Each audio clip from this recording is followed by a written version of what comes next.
अदी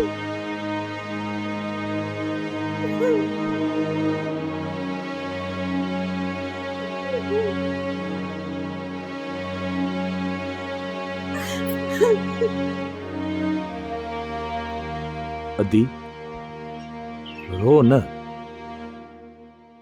रोण सां मसाला हल न आहिनि थींदा। महिरबानी करे सब्र कर, परेशान न थी। जेकॾहिं असां सभु ईअं रोअंदासीं त असांजे रोअण सां इहे मसाला हल कोन थींदा। असां जेकॾहिं न हिमत हारी त ही राज वारा असांखे जीअण कोन ॾींदा।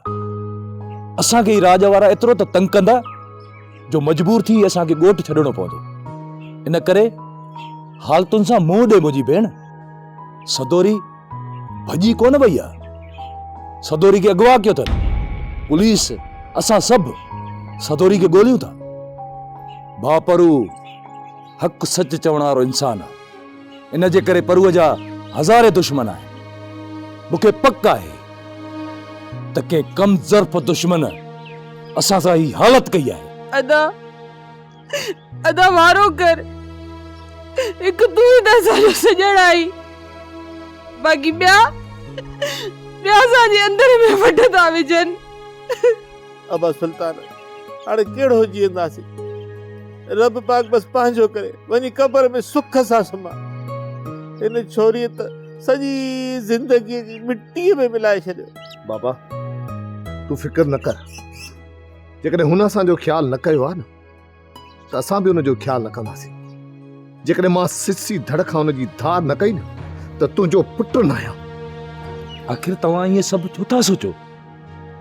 सदोरी भॼी कोन वई आहे, हुनखे अगवा कयो अथनि। अदा असां भले मञूं बि त सदोरी अगवा थी वई आहे, पर हिन ॻोठ वारनि खे केरु माठ कराईंदो? मुंहिंजो अल्लाह मालिक आहे। तव्हां बेफ़िक्र थियो, परेशान न थियो। तव्हां वियो त मां तव्हांजे लाइ मानी खणी थो अचां। तव्हां वियो।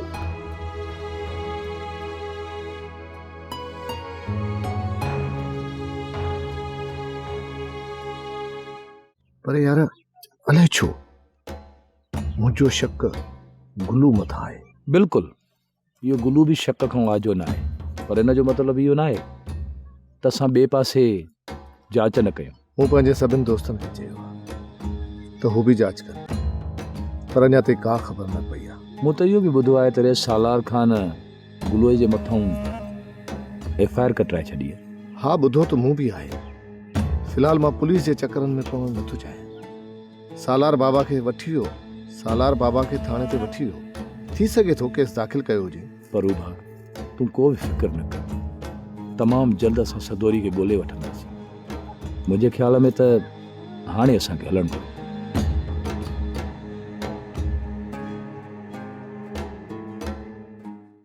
सोप सीरियल सिंध ॼाई तमाम एपिसोड्स ॾिसो हाणे HD क्वालिटीअ में।